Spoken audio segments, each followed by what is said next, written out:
The North Atlantic, February 1944. The wind howled like a living thing, tearing across the deck of the HMS Valiant, a British destroyer slicing through the black water under a moonless sky. Every few seconds, lightning flashed over the ocean, revealing white-tipped waves that looked like ghostly hands reaching for the ship. At the communications station below deck, Lieutenant Thomas Hale sat hunched over his radio set, headphones pressed tight, his face bathed in the green glow of the signal lamp. For the past 4 nights, he had been waiting for one transmission, a short burst of code that was supposed to come from Outpost Echo. Before we begin recounting the events of the following war, if you're someone who enjoys history and the stories of soldiers and battles that changed the world, make sure to subscribe to the channel so you don't miss any of the events we cover here. And share your thoughts in the comments. Have you ever served in the military, or do you wish you could experience what it's like to serve?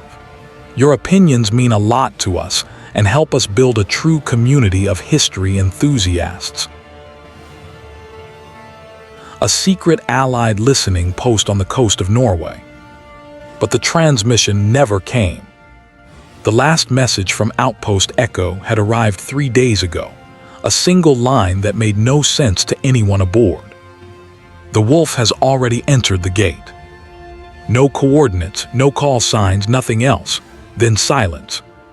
At first, command dismissed it as a faulty transmission, a storm, a broken antenna, but Hale didn't believe that. He had once served with the men stationed there. He knew their discipline, their precision. If the signal stopped, it wasn't because of the weather. Something had happened to them. At dawn, the Valiant received new orders. Sail north, toward enemy waters, and find out what became of Outpost Echo. The mission was simple on paper, but everyone on board knew what it meant. The Norwegian coast was crawling with U-boats and German patrol aircraft. Ships vanished there like stones dropped into the sea. As the destroyer pushed into the gray fog, Hale couldn't shake the unease growing in his gut. Every crackle of static from the radio felt like a whisper from the dead. Then just before nightfall, the signal finally came. A faint tap, another, then a burst of code nearly lost in the storm's roar. He leaned closer, scribbling down the message as it came in, uneven, broken, desperate. Echo compromised traitor inside. Do not repeat, do not land.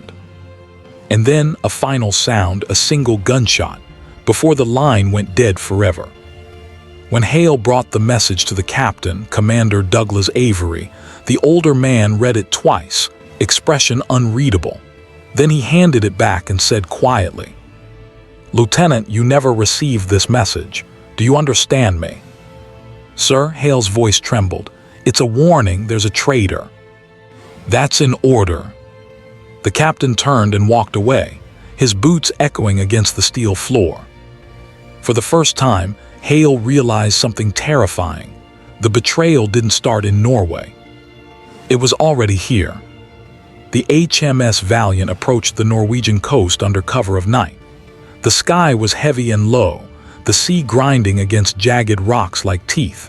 A thin mist rolled across the water, so dense that even the ship's lights looked like faint, dying stars. Lieutenant Thomas Hale stood on deck, his fingers numb against the rail. The coastline ahead looked lifeless cliffs and snow, nothing more. But beneath that silence, something felt wrong, too wrong. When the landing team went ashore at dawn, their boots crunched over the frozen sand. The entrance to Outpost Echo was carved into the side of a hill, a reinforced steel door, half buried in ice. It had been blown open from the inside. The smell hit them first, burned oil and something metallic. Inside, the corridors were a nightmare.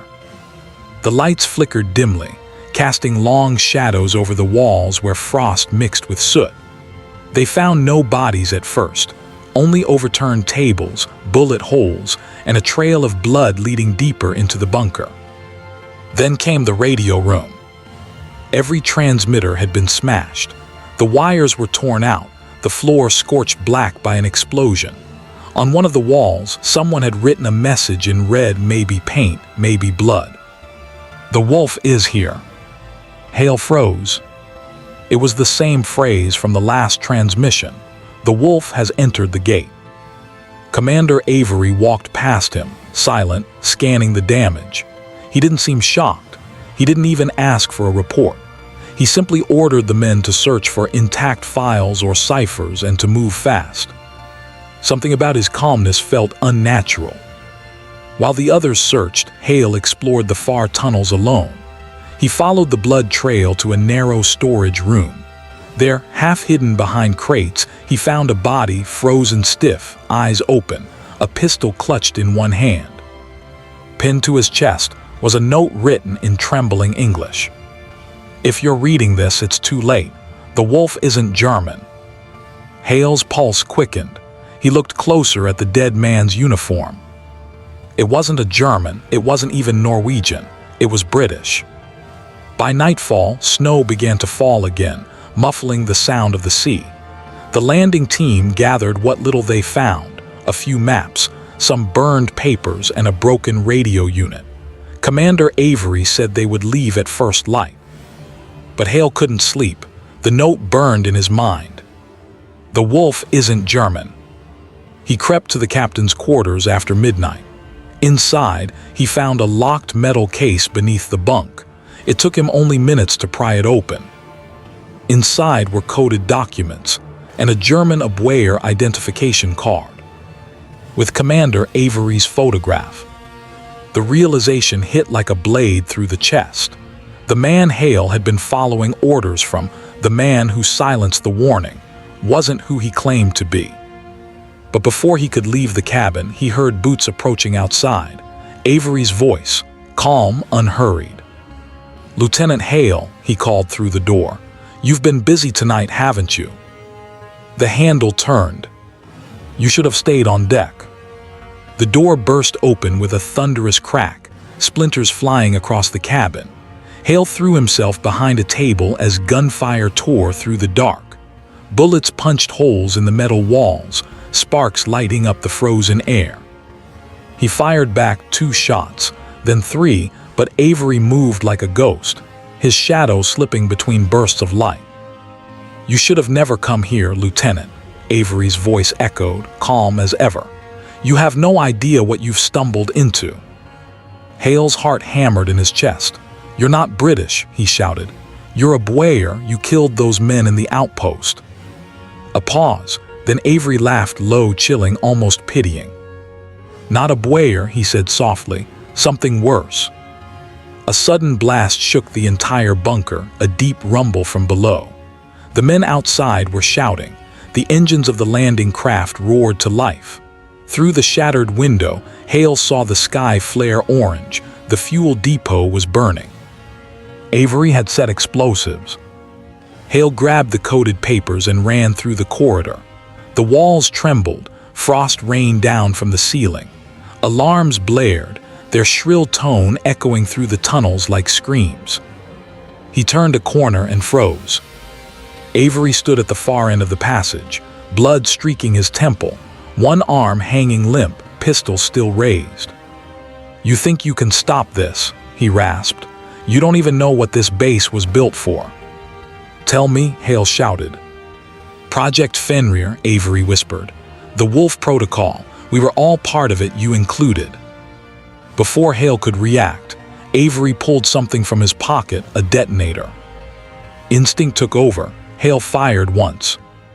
The bullet struck the detonator, shattering it, but the explosion it triggered was enough to throw both men against the walls. When Hale opened his eyes, smoke filled the corridor. Avery lay slumped near the blast, breathing shallowly. Hale crawled to him, pressing a hand to his chest. "Why?" Hale demanded. "Why betray your own men?" Avery's eyes flickered open, glazed and cold. "Because the war was never between nations," he whispered. "It was between those who obey and those who know." He smiled faintly and died. Hale stumbled out into the snow just as the bunker began to collapse behind him. The sea was alive with flames, the last of the landing boats pulling away from shore.